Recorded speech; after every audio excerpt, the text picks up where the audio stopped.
അവശ്യ സാധനങ്ങളുടെ വില ഒരു കാരണവശാലും 13 ഇനം സാധനങ്ങളുടെ വില ഒരു കാരണവശാലും വർദ്ധിപ്പിക്കില്ല എന്ന് വർദ്ധിപ്പിച്ചു. താങ്കൾ പറയുന്നത് ഭരണവിരുദ്ധ വികാരം എന്നൊരു ഫാക്ടർ വർക്ക് ചെയ്തു എന്നാണോ? 100%. സപ്ലൈകോയിൽ വീഴ്ച വന്നപ്പോൾ അന്നത്തെ സഹകരണ മേഖല ത്രിവേണി വഴി അരി ഇവിടെ എത്തിക്കാൻ നോക്കി ജി സുധാകരൻ്റെ സമയത്ത്. ഇപ്പോഴത്തെ പ്രശ്നം യഥാർത്ഥത്തിൽ മദ്യമല്ല, ലഹരി. ഈ മുഖ്യ ഘടകകക്ഷിയായ CPI തന്നെ മുഖ്യമന്ത്രിക്കെതിരായിട്ട് ചില ആരോപണങ്ങൾ അവരുടെ കമ്മിറ്റികളിലൊക്കെ വന്നതായി കേൾക്കുന്നു. ആ വാക്ക് തന്നെയാണ് ഏറ്റവും വലിയ പ്രശ്നം, ഒറ്റപ്പെട്ട സംഭവം. ഇനി അടുത്ത് കേരളം ഉറ്റുനോക്കുന്നത് പിണറായി വിജയൻ സർക്കാരിൻ്റെ ഹാട്രിക്കാണ്. നടക്കുമോ ഇല്ലയോ?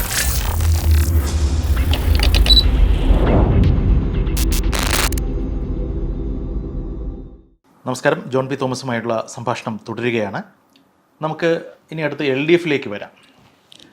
ഈ തെരഞ്ഞെടുപ്പിൽ അല്ലെങ്കിൽ ഈ തെരഞ്ഞെടുപ്പ് ഫലം LDFിൽ എന്ത് മാറ്റമാണ് വരുത്താൻ പോകുന്നത്?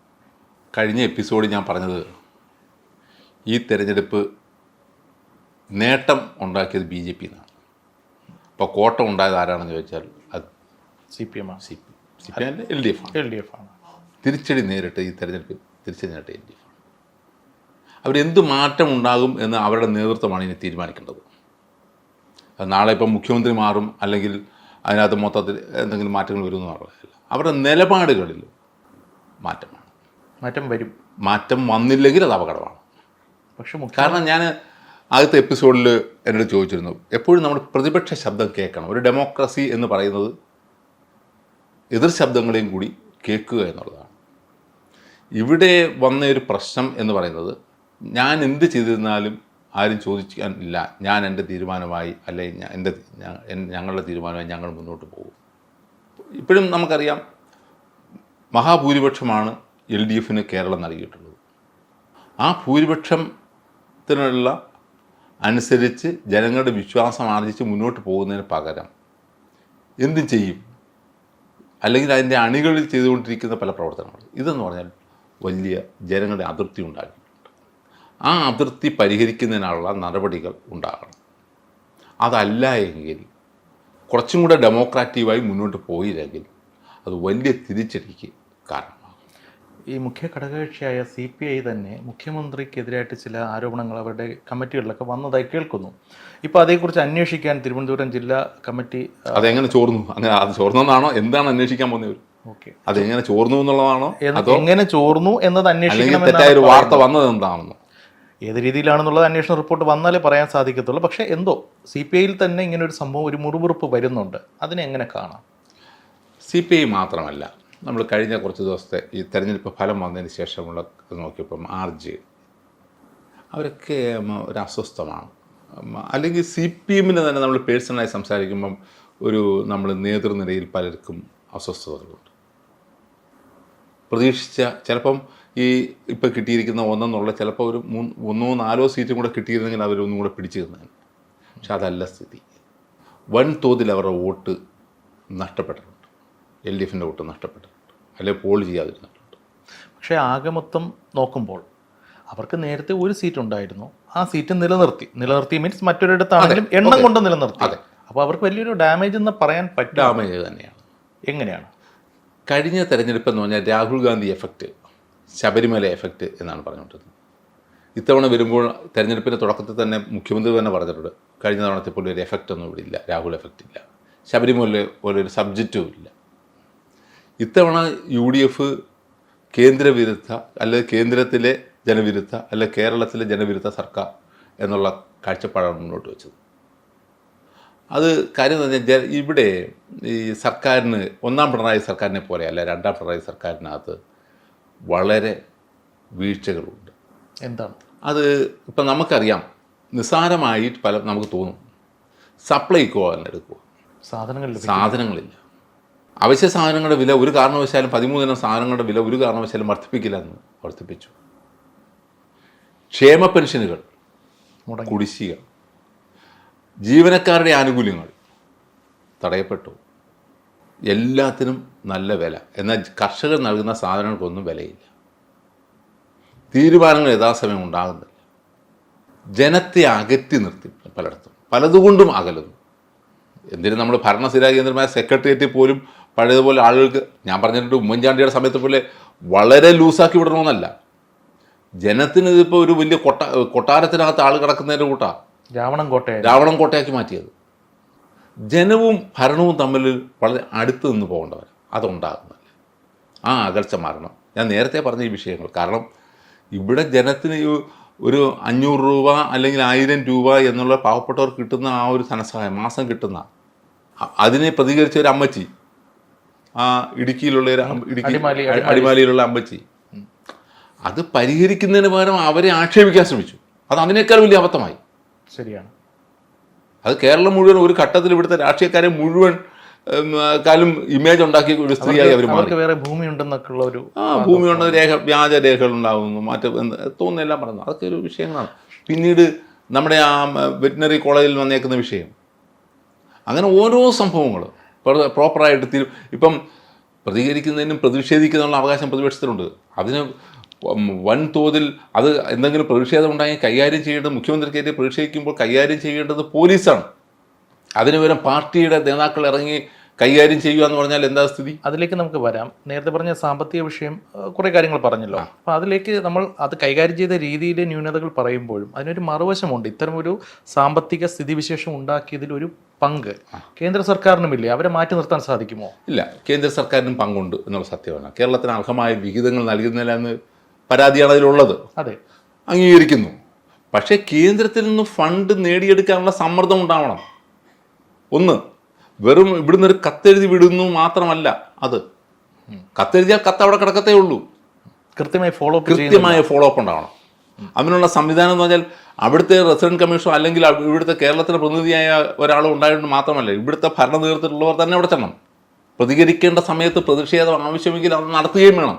അതിപ്പോൾ മോഡി ആയതുകൊണ്ട് ഞാൻ പ്രതിഷേധിക്കത്തില്ല, അതൊന്നും ഉണ്ടാകാൻ പാടില്ല. അല്ല, തെരഞ്ഞെടുപ്പിന് തൊട്ട് മുമ്പ് ജനത്തിൻ്റെ കണ്ണിൽ പൊടിയിടാൻ വേണ്ടി ഒരു സമരം നടത്തിക്കൊണ്ട് കാര്യമില്ല. പിന്നെ കേന്ദ്രത്തിൻ്റെ ഫണ്ട് നമ്മൾ വിചാരിക്കുന്നതിനോടല്ല.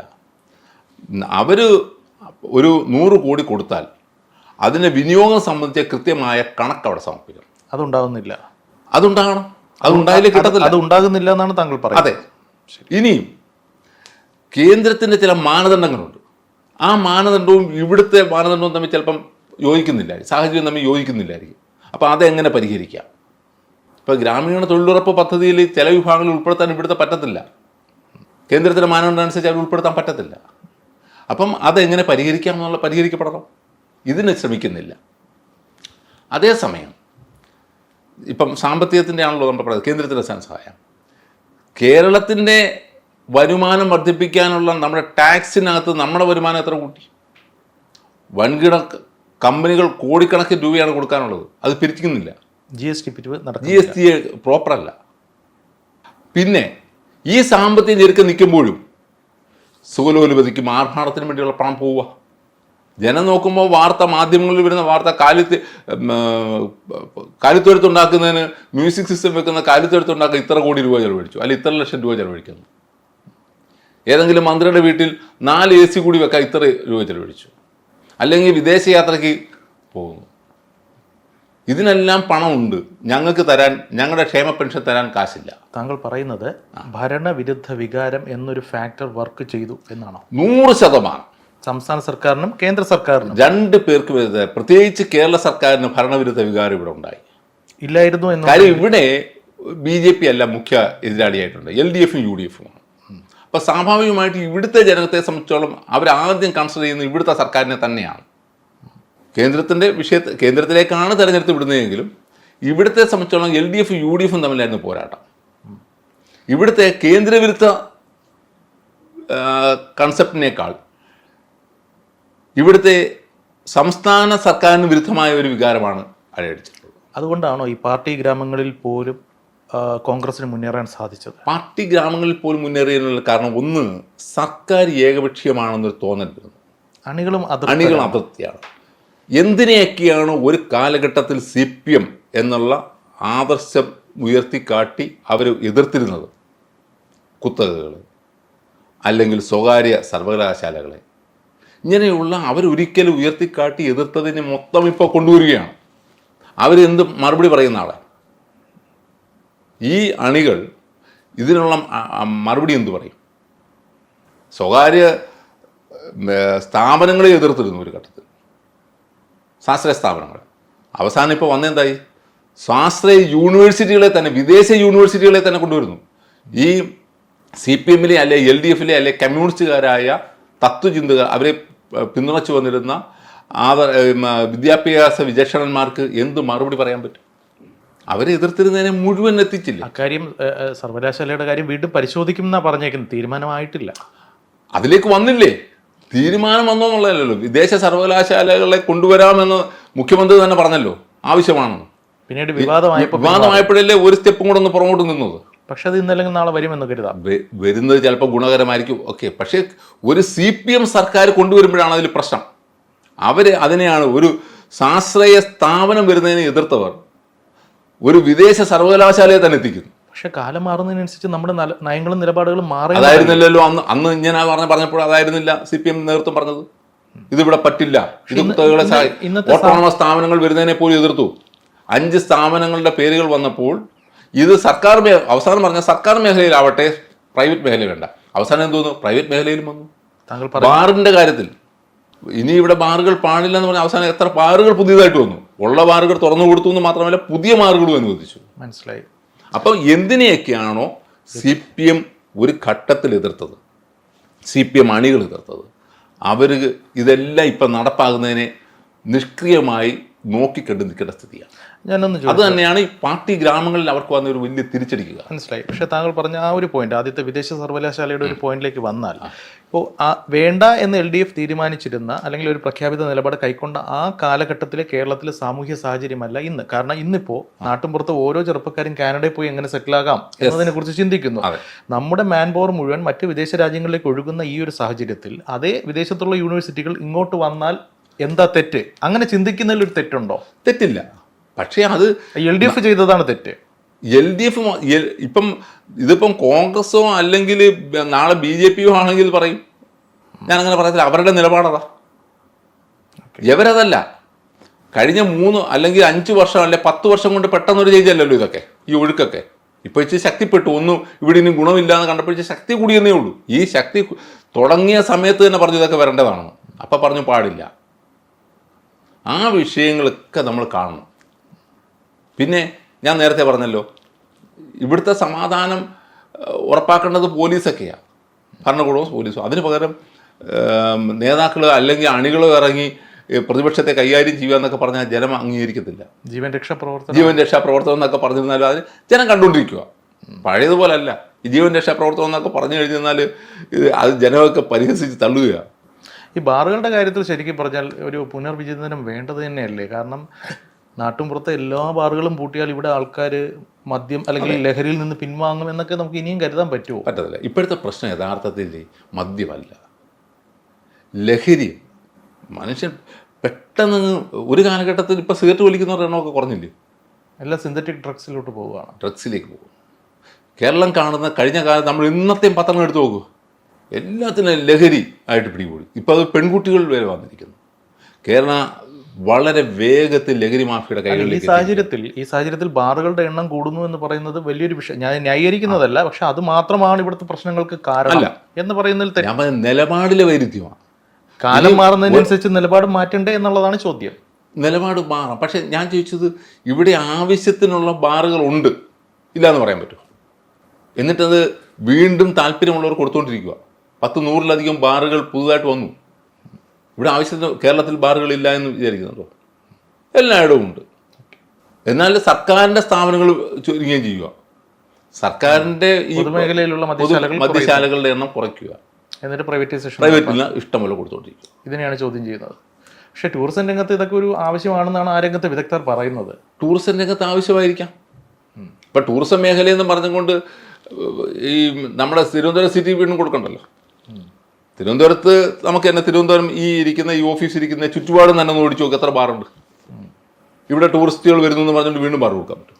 ഈ അഴിമതി വലിയ സജീവമായി നിറഞ്ഞൊരു തെരഞ്ഞെടുപ്പാണ് ഇപ്പോൾ. അത് ശരിക്കും എത്രത്തോളം ഈ അഴിമതി അല്ലെങ്കിൽ സംസ്ഥാന സർക്കാരിനെതിരെ അല്ലെങ്കിൽ കേന്ദ്ര സർക്കാരിനെതിരെ ഇരു കൂട്ടർക്കും എതിരെ ഉയർന്ന അഴിമതി ആരോപണങ്ങൾ എത്രത്തോളം നിർണായകമായിട്ടുണ്ട്? അങ്ങയുടെ ഒരു അഭിപ്രായം? അഴിമതിയേക്കാൾ ഉപരി ഈ ഭരണകർത്താക്കളുടെ ഒരു ഇറിറ്റേഷനാണ്, ചോദ്യങ്ങളോടുള്ള അവരുടെ ഒരു നയിക്കുന്നവർ എപ്പോഴും ഒരു എന്താ കേൾക്കാനുള്ള സഹിഷ്ണുതയുള്ളവരാണ്. അഴിമതിയൊക്കെ എല്ലാ കാലത്തും ഉണ്ടായിട്ടുണ്ട്. അത് കൂടുമ്പോഴാണ് ഏറ്റവും വലിയ പ്രശ്നമുണ്ടാകുന്നത്. പക്ഷേ അതിനേക്കാൾ ഉപരി നമ്മൾ ഓരോ വിഷയങ്ങളോടുള്ള നമ്മളുടെ റെസ്പോൺസ്, പ്രത്യേകം നയിക്കുന്ന ആളുകൾ നടത്തുന്ന റെസ്പോൺസ് വളരെ പ്രധാനമാണ്. ആ ഇറിറ്റേഷൻ അത് വളരെ ജനത്തിന് അരോചകമായിട്ടുണ്ട്. അതിപ്പോൾ കേന്ദ്രത്തിലാണെങ്കിലും സംസ്ഥാനത്താണെങ്കിലും. നാളെ ഇത് UDF അധികാരത്തിൽ വന്ന് അതിനെ നയിക്കുന്ന ആൾ ഇത് കാണിച്ചാൽ ഇത് തന്നെയായിരിക്കും ജനത്തിൻ്റെ കാര്യം. ഇവിടുത്തെ കേരളത്തിലെ ആളുകൾ ഇപ്പം ചോദിക്കുന്നത്, ഇതുപോലൊരു മനുഷ്യനെ നിങ്ങൾ ഓർമ്മയുണ്ടോ? ഇവിടുത്തെ ഒരു വിഷയങ്ങൾ വരുമ്പോൾ കാണുന്ന എല്ലാം ഉമ്മൻചാണ്ടിയുടെ പടമാണ്.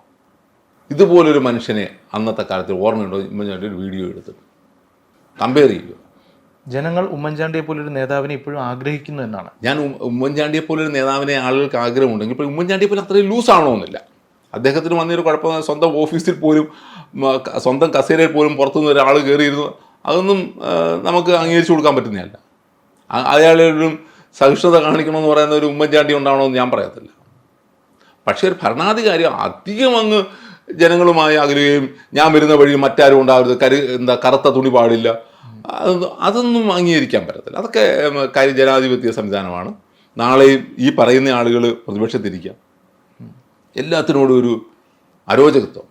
പിന്നീട് അദ്ദേഹത്തിന് വേറെ ഒരു കാര്യം പറയുകയാണെങ്കിൽ, ഇവിടുത്തെ വിഷയങ്ങൾ പെട്ടെന്ന് പരിഹരിക്കുന്നതിന് ശ്രമം ഉണ്ടാവുന്നില്ല. ഇപ്പം ഞാൻ സിവിൽ സപ്ലൈസ് ഞാൻ ഒരു ഉദാഹരണമാണ്. എത്രയോ പാവങ്ങൾ ഉപയോഗപ്പെടുത്തുന്ന സ്ഥാപനമാണ് സപ്ലൈകോ. കഴിഞ്ഞ LDF സർക്കാരിൻ്റെ സമയത്ത് വിഷയമുണ്ടായപ്പോൾ പരിഹരിച്ചില്ലേ? സപ്ലൈകോയിൽ വീഴ്ച വന്നപ്പോൾ അന്നത്തെ സഹകരണ മേഖല ത്രിവേണി വഴി അരി ഇവിടെ എത്തിക്കാൻ നോക്കി. അരിക്ഷാമം വന്നപ്പോൾ സുധാകരൻ്റെ സമയത്ത് ഇപ്പോൾ അതുണ്ടാകുന്ന പ്രശ്നം പരിഹരിച്ചില്ലേ? ഈ പോലീസിൻ്റെ ഭാഗത്തുനിന്ന് വലിയൊരു തലവേദനയാണ്. കാരണം ഒറ്റപ്പെട്ട സംഭവങ്ങൾ എന്ന് പറഞ്ഞാൽ പോലീസിൻ്റെ ഭാഗത്തുനിന്ന് നിരവധി വീഴ്ചകൾ ഇങ്ങനെ വന്നുകൊണ്ടേയിരിക്കുന്നു. അതിനെ എങ്ങനെ കാണുന്നു? ആ വാക്ക് തന്നെയാണ് ഏറ്റവും വലിയ പ്രശ്നം. ഒറ്റപ്പെട്ട സംഭവം എല്ലാം ഒറ്റപ്പെട്ടതാകുമ്പോഴാണ് ആളുകൾ ഇത് ഒറ്റപ്പെട്ടതല്ല, കുറ്റപ്പെട്ട സംഭവങ്ങളാണ്. ഡെയിലി ഓരോ ഒറ്റപ്പെട്ട സംഭവം, ഡെയിലി ഓരോ ഒറ്റപ്പെട്ട സംഭവം. പോലീസ് ഭരിക്കുന്ന ആരോ അവരോട് കുറച്ച് താല്പര്യങ്ങൾ സംരക്ഷിക്കേണ്ടി വരും. അത് ഏത് ഗവൺമെൻറ് വന്നിരുന്നാലും നമ്മളതൊക്കെ നിഷ്പക്ഷമായിട്ട് ചിന്തിച്ച് ഇപ്പോൾ UDF ഭരിക്കുമ്പോൾ ഇതുപോലെയൊക്കെ അവരുടെ കുറേ കാര്യങ്ങൾ സംരക്ഷിച്ചിട്ടുണ്ട്. അതാണ് ജനാധിപത്യതൊക്കെ ഉണ്ടാകാറുണ്ട്, നമ്മളതൊക്കെ അംഗീകരിക്കാം. പക്ഷെ പൂർണ്ണമായിട്ടും അങ്ങ് വിട്ടുകൊടുക്കരുത്, കീഴ്പ്പെട്ട് നിൽക്കരുത്. പോലീസ് ജീപ്പിൻ്റെ മേളിൽ കയറി നൃത്തം ചെയ്യുന്നു, വടിവാളെടുത്ത് കാണിക്കുന്നു, പോലീസിനെ ബലമായി സ്റ്റേഷനെ ആക്രമിച്ച് സ്വന്തം ആൾക്കാരെ പിടിച്ചുകൊണ്ട് പോകുന്നു. അത് ഏത് പാർട്ടിയായാലും ശരിയല്ല. പോലീസ് ഞങ്ങളുടെ കീശയിലാണ് എന്ന് ഭരിക്കുന്ന കക്ഷി പ്രതിപക്ഷം കാണിച്ചിരുന്നാൽ പോലും തെറ്റാണ്. എങ്കിലും അവർ കാണിക്കുന്ന പോലല്ല, ഭരണപക്ഷം വേണം അതിനെ കൂടുതൽ ജാഗ്രതയോടെ അതിനെ കൈകാര്യം ചെയ്യേണ്ടത്. അല്ലെങ്കിൽ പോലീസ് ഞങ്ങളുടെ അണ്ടറിലാണ് എന്നുള്ള തോന്നൽ ജനത്തിനുണ്ടാകും. ഇപ്പം വന്ന് പ്രതിപക്ഷത്തിൻ്റെ ആരോപണം ശരിയെന്ന് തോന്നിപ്പിക്കുന്ന ചില സംഭവങ്ങൾ സമീപകാലത്തുണ്ടായി. മുഖ്യമന്ത്രിയുടെ സുരക്ഷ ആൾ തന്നെ കയറി അടിക്കാൻ പോവുക. അദ്ദേഹത്തിന് അതിൽ റോളില്ല. പോലീസ് കൈകാര്യം അവരെ മാറ്റി പ്രശ്നം തീർന്നിടത്ത് വന്നിട്ട് അടിക്കുവാണ്. അതൊക്കെ ശരിയായിരുന്നില്ല. അദ്ദേഹത്തിൻ്റെ ജോലിയല്ലത്. അദ്ദേഹത്തിൻ്റെ സുരക്ഷ മാത്രം നോക്കിയാൽ മതി. കൈകാര്യം ചെയ്യുന്ന ജോലി അദ്ദേഹത്തിന്. ആ സമയത്ത് അദ്ദേഹം എന്തെങ്കിലും മുഖ്യമന്ത്രി നടന്നു പോകുന്ന വഴിയിൽ എന്തെങ്കിലും പ്രശ്നമുണ്ടെങ്കിൽ ഇത് നടന്നു പോലെ വണ്ടിയിലാണ് പോകുന്നത്, വാങ്ങിച്ചിട്ടടിക്കുക. ഇത് ജനത്തിൻ്റെ മനസ്സിൽ ഇതൊക്കെ നിൽക്കുക. നമ്മൾ നോക്കൂ, കഴിഞ്ഞ വേറെ വലിയ കാര്യം പറഞ്ഞില്ല.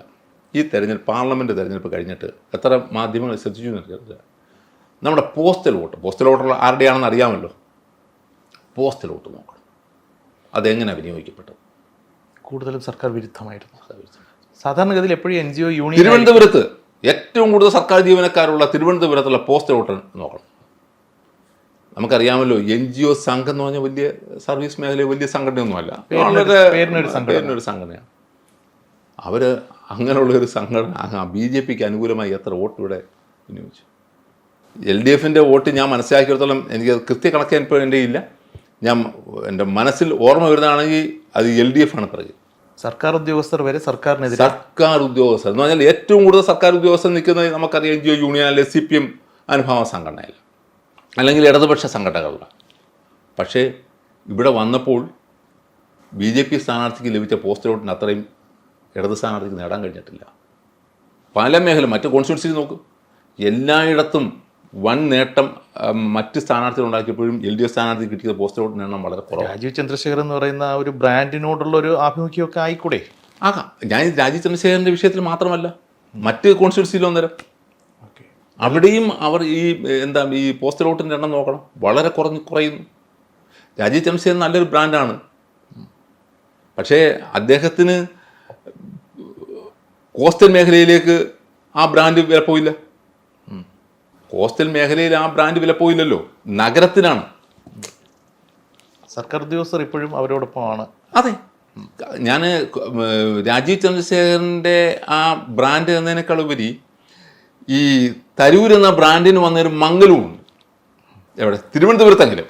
മുമ്പേ കഴിഞ്ഞ എപ്പിസോഡിൽ അദ്ദേഹത്തെ തരൂരിനെ മുന്നിൽ നിർത്തി ഇലക്ഷനെ നേരിടുന്നതിനെ ചോദിച്ചപ്പോഴേ ഞാൻ പറഞ്ഞത്, തരൂർ എന്ന ബ്രാൻഡിനൊരു മങ്ങൽ തിരുവനന്തപുരത്തെങ്കിലും വന്നിട്ടുണ്ട്. നേരത്തെ തരൂരിനൊരു ബദലില്ലായിരുന്നു, ഇപ്പൊ രാജീവിനെ അങ്ങനെ ഒരു ബദലായി കാണുന്നു, അല്ലെങ്കിൽ അതെ, അദ്ദേഹത്തിന്റെ സ്ട്രാറ്റജികൾ, തെരഞ്ഞെടുപ്പ് സ്ട്രാറ്റജികൾ അതേപടി നടപ്പാക്കാൻ കഴിയുന്ന ഒരാളാണ്. എന്ന് പറഞ്ഞാൽ മോഡേൺ ടെക്നോളജി ഉപയോഗിച്ചുള്ള ഇലക്ഷൻ സ്ട്രാറ്റജികൾ അതേ രീതിയിൽ നടപ്പാക്കാനും അതിനെ ഉപയോഗപ്പെടുത്താനും കഴിയുന്ന ഒരാളാണ് രാജീവ്.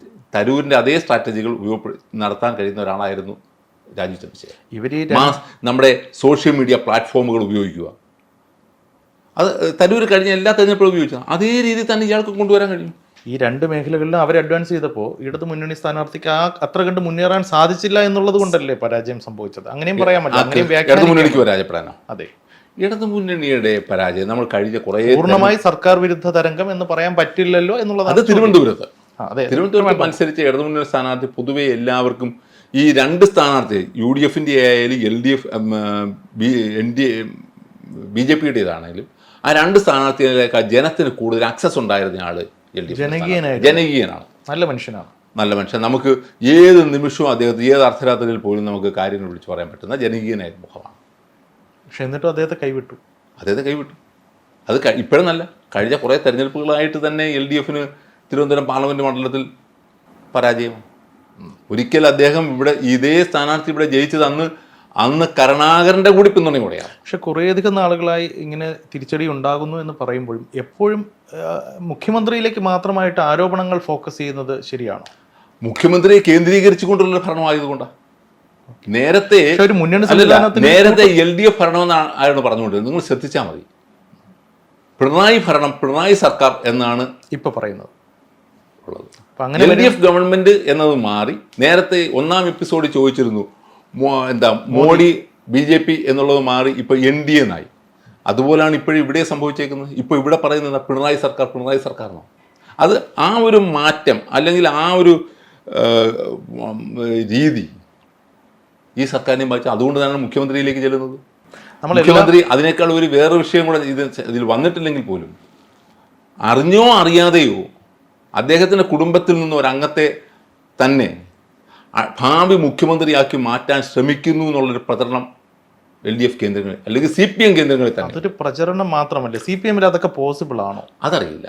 CPM എന്തെല്ലാം പോസിബിൾ. സുപ്രഭാതത്തിൽ ഇന്നത്തെ ഒരു മരുമകനെ കൊണ്ടുവന്ന് മുഖ്യമന്ത്രിയാക്കുന്നതൊക്കെ നടക്കുന്ന വലിയ ബുദ്ധിമുട്ടാണ്. പക്ഷെ ആ പ്രചരണം നിലനിൽക്കുന്നു. ആ രീതിയിൽ സാഹചര്യങ്ങൾ സൃഷ്ടിക്കപ്പെടുകയും ചെയ്യുന്നു. എതിർകക്ഷികൾ പറഞ്ഞുണ്ടാക്കുന്നതല്ലേ. ഒരിക്കലും LDF അത് ഒരിക്കലും പറയുന്നില്ലല്ലോ. അല്ലെങ്കിൽ LDF CPM ഈവൻ പിണറായി വിജയനും ഇത് പറഞ്ഞിട്ടില്ല. അതെ, പക്ഷേ എതിരാളികൾ അത് പ്രചരിപ്പിക്കുമ്പോൾ അതിന് പ്രതിരോധിക്കാൻ കഴിയുന്നില്ല, അല്ലെങ്കിൽ അതിന് തക്ക രീതിയിലുള്ള മറുപടി ഏതെങ്കിലും തരത്തിൽ കൊടുക്കാൻ അവർക്ക് കഴിയുന്നില്ല. LDFനെ കഴിയുന്നില്ല അല്ല എന്ന് പറയാൻ പറ്റുന്നില്ല. കാരണം LDFകാരും ചിലപ്പോൾ അങ്ങനെ ശരിയാണ് എന്ന് ചിന്തിക്കുന്നു എന്നാണ് പറയുന്നത്. കാര്യം ഈ തെരഞ്ഞെടുപ്പിൽ തന്നെ പ്രധാന നേതാക്കൾ ഒരുപക്ഷെ പ്രചരിപ്പിച്ച ഒരു വലിയ കാര്യം പറയാം. മരുമകന് ബദലാകാൻ സാധ്യതയുള്ളവരെ എല്ലാം പാക്ക് ചെയ്യുകയാണ്. അതായത് അടുത്ത് വീണ്ടും ഒരു LDF സർക്കാർ വന്നാൽ അദ്ദേഹത്തിന് മേളിലുള്ള ആൾക്കാരെ ഒഴിവാക്കുന്നു. അദ്ദേഹത്തെ അത് കഴിഞ്ഞ മന്ത്രിസഭാ പുനഃസംഘടന മുതൽ ഇങ്ങോട്ട് നടക്കുന്ന ഒരു വിഷയമാണ്. അതാണ് ഇതിന്റെ ഉന്നം എന്ന് പ്രചരിപ്പിക്കപ്പെടുന്നു. ആ പ്രചരണത്തെ രാഷ്ട്രീയ ആരോപണം മാത്രമായിട്ട് കണ്ടുകൂടി. ആരോപണമാണ്, പക്ഷെ അത് പ്രയോഗിക്കാൻ പറ്റുന്നില്ല. ഇവർക്ക് പറ്റുന്നില്ല. ഇത് CPMന്റെ വീഴ്ചയാണ്. CPM അല്ലേ എല്ലാം CPMലോട്ട് ഫോക്കസ് ചെയ്യാതെ കുറച്ച് CPIയിലോട്ട് വന്നു കഴിഞ്ഞാൽ ഇപ്പൊ CPIയുടെ കാര്യം അവരുടെ അസ്തിത്വം തന്നെ ചോദ്യം ചെയ്യപ്പെട്ടുകൊണ്ടിരിക്കുകയാണ്. അവർക്കിപ്പോൾ ഒരു രാജ്യസഭാ സീറ്റിന് വേണ്ടിയിട്ട് അവർ കർക്കശമായി നിലകൊള്ളുന്നത് തന്നെ അവരുടെ എക്സിസ്റ്റൻസിന്റെ ഭാഗമായിട്ടാണ്. അവർക്ക് ആകെ 2 സീറ്റാണ് ഉള്ളത്, ആ 2ഉം ഇല്ല, കഴിഞ്ഞ തവണയും ഇല്ലായിരുന്നു. ഇങ്ങനെ പോയാൽ CPIയുടെ ഭാവി എന്താവും? അവർക്ക് 2 സീറ്റല്ല, അവർക്ക് മത്സരിച്ച സീറ്റ് ഞാൻ പറഞ്ഞ പാർലമെന്റ് സീറ്റാണ്. പാർലമെന്റിൽ കിട്ടിയേക്കുന്നത് പാർലമെന്റ് 3 സീറ്റ്. Sorry, okay. അവർക്ക് കാര്യം പറഞ്ഞാൽ CPI കുറച്ച് ആദർശത്തോടെ പ്രവർത്തിച്ച ഒരു പാർട്ടിയാണ്. അതിൽ ചെറിയ വീഴ്ചകൾ വന്നു. എന്താണ് തിരുത്തേണ്ട ഒരു CPIയെ പറ്റി പറഞ്ഞേക്കുന്നത് ഒരു തിരുത്തൽ ഇടതുമുന്നണിയിലെ തിരുത്തൽ ശക്തി എന്നായിരുന്നു. അത് പക്ഷേ കഴിഞ്ഞ കുറച്ച് കാലം CPIക്ക് അതിന് കഴിഞ്ഞില്ല. കാനത്തിൻ്റെ കാലത്ത് തന്നെ തീർച്ചയായിട്ടും കാലത്തിന് തുടക്കത്തിൽ സാധിച്ചിരുന്നു. പക്ഷേ കാലക്രമത്തിൽ അദ്ദേഹവും എല്ലാം നോക്കിക്കണ്ടിച്ചു, എല്ലാം സൈലൻ്റായി. മുഖ്യമന്ത്രി കേസ് വയ്ക്കുന്നു. അല്ല, അവിടെ അത് CPIക്ക് തിരിച്ചടി ഉണ്ടാക്കിയിട്ടുണ്ട്. ആ പാർട്ടിയിലും നമ്മൾ കാണാത്തതിനപ്പുറത്തെ ഗ്രൂപ്പിസം വന്നു. നല്ല കുറേ നേതാക്കളുള്ള പാർട്ടിയാണ് CPI. പിന്നെ ഞാനൊരു കാര്യം പറയാം. മുന്നണി രാഷ്ട്രീയം വരുമ്പം മുഖ്യ കക്ഷി അത് കോൺഗ്രസ് ആയാലും CPM ആയാലും BJP ആണെങ്കിലും ഒരിക്കലും ഈ കൊച്ചു കക്ഷികളെ അധികം വളരാൻ സമ്മതിക്കത്തില്ല. അതിപ്പം ഞാനൊരു ഉദാഹരണം പറയാം. കഴിഞ്ഞ രണ്ടാം മോഡി സർക്കാരിൻ്റെ സമയത്ത് ഏറ്റവും കൂടുതൽ മോഡിയെ ഇൻഡയറക്റ്റായി സപ്പോർട്ട് ചെയ്തുകൊണ്ടിരുന്നവരാണ് ഒറീസയിലെ നവീൻ പട്നായിക്, നമ്മുടെ ആന്ധ്രയിലെ ജഗ്മോഹൻ, മറ്റേ YSR കോൺഗ്രസ്. എന്ത് സംഭവിച്ചു? തെരഞ്ഞെടുപ്പ് വന്നപ്പോൾ BJP മത്സരിച്ചു, ശക്തമായിട്ട് അവരവിടെ പ്രചരണം നടത്തി, ഒറീസയിൽ അവർ ഭരണം പിടിച്ചു. ആന്ധ്രയിൽ ചന്ദ്രബാബു നായിഡുവിനെ കൈവച്ചു, അവർ അവിടെ ഭരണം പിടിച്ചു. ഒരിക്കലും കൊച്ചു കക്ഷികളെ വളരാൻ അവർ അനുവദിക്കത്തില്ല. നമ്മുടെ നിലനിൽപ്പിന് ദോഷകരമാണെന്ന് തോന്നുന്നു. അവർ BJP മാത്രമല്ല, ഇത് നാളെ കോൺഗ്രസ് ആണെങ്കിലും ഇത് തന്നെ ഒരു ഘട്ടം വരെ അനുവദിക്കൂ. ഇവിടെ പണ്ട് കേരളത്തിൽ കോൺഗ്രസ് സൈലൻ്റ് ആയിട്ട് ഇരുന്നെങ്കിൽ വലിയ പാർട്ടിയായിട്ട് മാറേണ്ടത് കേരള കോൺഗ്രസ്സാണ്. കേരള കോൺഗ്രസ് വന്നെങ്കിൽ കോൺഗ്രസിൻ്റെ പ്ലേസ് താന്നു പോയേനെ. അപ്പോൾ എന്ത് ചെയ്യും? കോൺഗ്രസ് തന്നെ അതിനകത്ത് ഈ കൂടെ നിൽക്കുമ്പോൾ തന്നെ കേരള കോൺഗ്രസിനെ അവർ പിളർത്താനുള്ള സാഹചര്യങ്ങൾ ഉണ്ടാക്കി കൊടുക്കും. അതായത് മുന്നണി സംവിധാനത്തിൽ അവരുടെ പൊസിഷൻ എപ്പോഴും സേഫ് ആക്കാൻ എല്ലാവരും ഞങ്ങളുടെ സൂപ്രിമസിയെ തകർക്കാൻ അനുവദിക്കില്ല. അതിപ്പം CPIയുടെ കാര്യത്തിൽ CPM അതുകൊണ്ട്. പക്ഷേ നേരത്തെ പറഞ്ഞൊരു കാര്യം തന്നെയാണ്. ഇനിയിപ്പോൾ തൽക്കാലത്തേക്ക് നിലവിലെ സാഹചര്യത്തിൽ ലീഗിന് LDFിലേക്ക് വരേണ്ട ആ ഒരു പരവധാനം തൽക്കാലം ചുരുട്ടി വെച്ചേക്കുകയാണ്. പക്ഷേ ഒരു ഹൈപ്പത്തറ്റിക്കലാണ്, എന്നാലും ചോദിക്കുകയാണ്, ഇനി അഥവാ ഒരു വേള അവർ വരികയാണെങ്കിൽ CPIയുടെ നിലപാട് എന്തായിരിക്കും? ഈ പറയുന്ന നിലനിൽപ്പിന്റെ രാഷ്ട്രീയം അവിടെ പ്രശ്നമാവില്ല. ആരാണ് നമ്പർ 2 എന്നുള്ളത്? നമ്പർ 2 അത് ജോസ് കെ മാണി എന്നപ്പോഴും വന്നു. അങ്ങനെ ഒരാളെ, പക്ഷേ ജോസ് കെ മാണിയെ ഫലപ്രദമായിട്ട് അവർക്ക് സൈഡ് ലൈൻ ചെയ്യാൻ പറ്റി. സൈഡിലേക്ക് ചെയ്യാൻ പറ്റിയെങ്കിൽ പോലും CPM വല്ലാത്ത പ്രാധാന്യം ഇപ്പോഴും കേരള കോൺഗ്രസ് കൊടുക്കുന്നുണ്ട്. നമ്മളിപ്പോഴത്തെ രാജ്യസഭ സീറ്റ് തന്നെ അവർ ഒരു വിധത്തിലും കിട്ടിയ ഒരു സീറ്റ് ഇതുവരെയും അർഹതപ്പെട്ട സീറ്റ് CPM വിട്ടു കളിക്കും. ഒന്ന് വെയിറ്റ് ചെയ്തേ പറ്റൂ. ഷെയർ ചെയ്ത പോലുമില്ല. ആ സീറ്റ് ഒരുപക്ഷെ CPMന് ഇവരുമായി ചർച്ച നടത്തി 2.5 വർഷം വീതം അല്ലെങ്കിൽ 3 വർഷം വീതം ഷെയർ ചെയ്യാമായിരുന്നു. 3 വർഷം, 6 വർഷമാണല്ലോ കാലാവധി. ഈക്കൽ എടുത്തുകൊണ്ട് 3 വർഷം അല്ലേ വേണ്ട, ആദ്യത്തെ ആൾക്ക് 2 വർഷവും രണ്ടാം പകുതിക്കാരന് 4 വർഷം അല്ലെ അങ്ങനെ എടുക്കാം. അതും ചെയ്തില്ല, പൂർണ്ണമായും വിട്ടുകൊടുത്തു. അതിപ്പോ തൃശ്ശൂരിലേക്ക് ക്രിസ്ത്യൻ വോട്ടുകൾ എൻ ബ്ലോക്ക് ആയിട്ട് NDAയിൽ പോയ ഒരു പ്രത്യേക ഒരു സാഹചര്യം ഉണ്ടല്ലോ. അത് പ്രതിരോധിക്കാൻ ജോസ് കെ മാണിക്ക് കഴിയുമോ? ക്രിസ്തീയ വിഭാഗത്തെ ഒപ്പം നിർത്തുന്നു എന്നൊരു പ്രതീതി സൃഷ്ടിക്കാൻ അത് സാധിക്കില്ലേ? അതെ, അത് ആ കാര്യത്തിൽ നല്ലതാണ്. പക്ഷേ ആ ഒരു കൺസെപ്റ്റ് ജോസ് കെ മാണിക്ക് അതിനനുസരിച്ച് ഉയരാൻ പറ്റുമെന്ന് എനിക്ക് സംശയമാണ്. റോഷി അഗസ്റ്റിന് ചിലപ്പോൾ നടന്നേക്കാം. പക്ഷേ ഇപ്പോൾ തന്നെ അവരുടെ പാർട്ടി സംവിധാനങ്ങൾക്കകത്ത് ശക്തമായ മുറുമുറുപ്പുണ്ട്. കാരണം മന്ത്രി റോഷി മന്ത്രിയാണ്, പക്ഷെ അദ്ദേഹത്തിൻ്റെ സ്റ്റാഫിലുള്ളവരെല്ലാവരും കാര്യങ്ങൾ ജലവകുപ്പിൽ തീരുമാനിക്കുന്നതെല്ലാം CPMകാരാണ്. അത് മന്ത്രിമാരുടെ എല്ലാം അങ്ങനെ ആയിരിക്കും. നമുക്കറിയാമല്ലോ, ദേവർകോവിലിരുന്നു, ആരാ തീരുമാനിച്ചത്? ഇപ്പം കടന്നപ്പള്ളി വന്നു, കാര്യങ്ങളെല്ലാം വേറെ തീരുമാനിക്കപ്പെടും. അതിനനുസരിച്ച് അവർക്ക് പറ്റും. അത് കുറച്ചെങ്കിലും മാറ്റമുള്ളത് CPI വകുപ്പുകളിലേ ഉള്ളൂ. വലിയ ഇടപെടൽ CPMന്റെ ഭാഗത്തു നിന്നും ഉണ്ടാകുന്നില്ല എന്നാണ് എനിക്ക് തോന്നുന്നത്. നമ്മൾ ഇടതുമുന്നണിയുടെ കെട്ടുറപ്പിനെ കുറിച്ചൊക്കെ നമ്മൾ സംസാരിക്കുമ്പോൾ ശ്രദ്ധിക്കേണ്ട ഒരു കാര്യം, ഇപ്പോൾ നമ്മുടെ കുമാരസ്വാമി നരേന്ദ്രമോദി സർക്കാരിൻ്റെ ഭാഗമായിരിക്കുകയാണ് ഔദ്യോഗികമായി. അതെ. പക്ഷെ അദ്ദേഹത്തിൻ്റെ പാർട്ടി ഇപ്പോഴും LDFിലാണ്. ഇതെങ്ങനെയായിരിക്കും LDFിൻ്റെ ഒരു വിചിത്രമായ കാര്യമാണ് അത്. LDF എനിക്ക് തോന്നുന്നു അത് അനുവദിച്ചു കൊടുക്കാൻ സാധ്യതയില്ല. ഇല്ല. ഓക്കെ. ഒന്നുകിൽ ഒരു തീരുമാനമെടുക്കാൻ LDF CPMന് പറയേണ്ടി വരും. ഓക്കെ. ഇനി അപ്പോൾ മന്ത്രി കൃഷ്ണൻകുട്ടിയുടെ ഭാവി അനിശ്ചിതമാവും, അല്ലെങ്കിൽ അത് വളരെ ഡാമേജ് ഉണ്ടാക്കും. UDFിൻ്റെ നല്ലൊരു പ്രചരണമായിരുന്നു അത്. സാങ്കേതികമായിട്ട് അവരുമായി യോജിക്കുന്നില്ലെങ്കിൽ പോലും ഇപ്പോഴും അവർ നിയമപരമായി അവർ പാർട്ടിയുടെ ഭാഗം തന്നെ.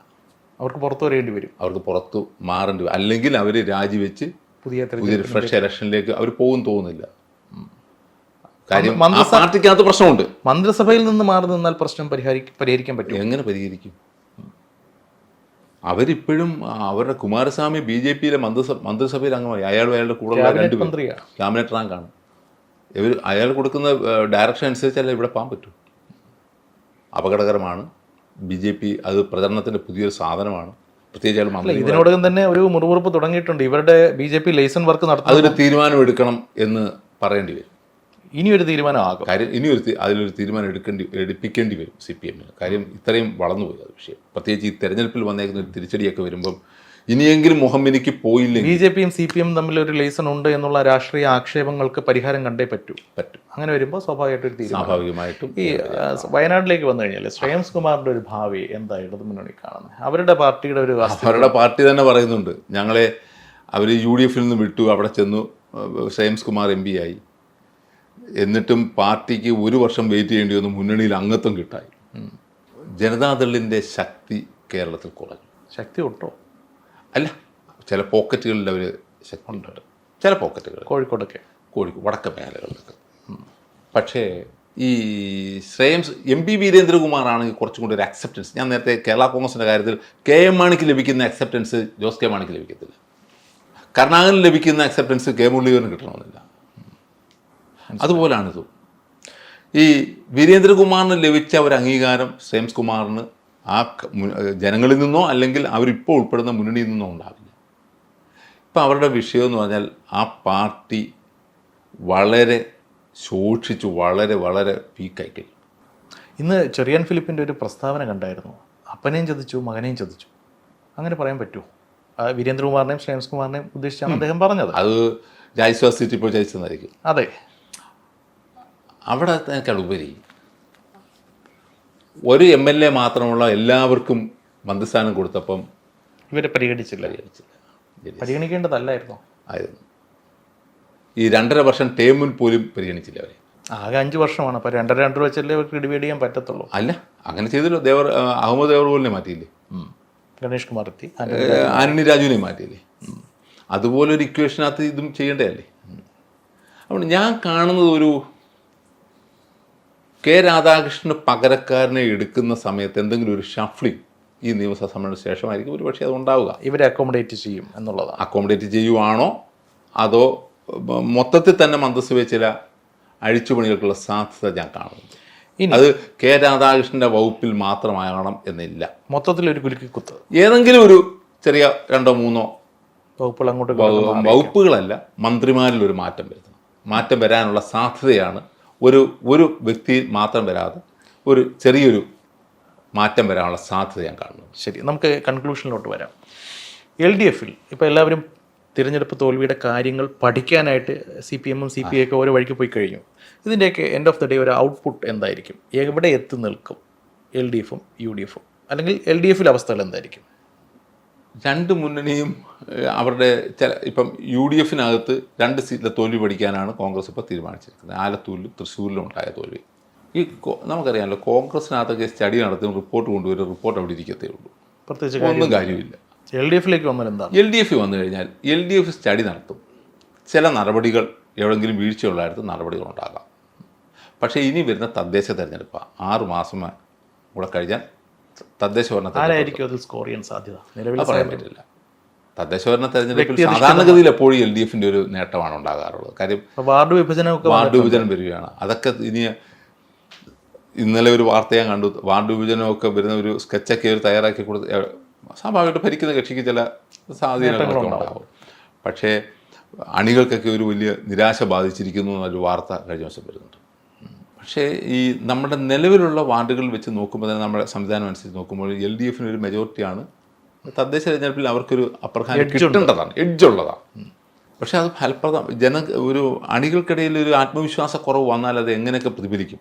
പ്രത്യേകിച്ച് നമ്മൾ ഈ കഴിഞ്ഞ പാർലമെൻറ്റ് തെരഞ്ഞെടുപ്പിൽ ഞാൻ നേരത്തെ പറഞ്ഞ് ജയിച്ചത് BJPക്ക് ഉണ്ടായിരുന്ന മേൽക്കൈ 2 മുന്നണികളിലേക്കും എടുക്കാവുന്ന ഒരു അതിനൊക്കെ അപ്പുറത്തേക്കത് ഒരു ഡിസൈഡിങ് ഫാക്ടറായിട്ട് പല മേഖലകളിലൂടെ വളർന്നു. ഇപ്പം നിയമസഭയിലേക്കോ അല്ലെങ്കിൽ പാർലമെന്റിലേക്കോ എന്നതിനേക്കാൾ ഉപരി വാർഡ് തലത്തിലേക്ക് അവർക്കൊരു സാധ്യത, പ്രത്യേകിച്ച് സ്ത്രീ വോട്ടർമാർക്കിടയിൽ വേരോട്ടമുണ്ട്. വേറൊട്ടുണ്ടായി. ഇതൊക്കെ ബാധിക്കും. തദ്ദേശ തെരഞ്ഞെടുപ്പിൽ ഇതെല്ലാം റിഫ്ലക്ട് ചെയ്യും. ഈ സമീപകാലത്ത് ഞാൻ കാണുന്നത് CPMലെ നായർ വോട്ടിനകത്ത് ഒരു BJP മൈൻഡ് കടന്നുകൂടുന്നു എന്നൊരു സംശയമുണ്ട്. നേരത്തെ ഇത് കോൺഗ്രസിനകത്തുണ്ടായിരുന്നു, CPMലാണ്. ഇപ്പം അത് പതുക്കെ CPMലേക്ക് വരുന്ന ഒരു സംശയമുണ്ട്.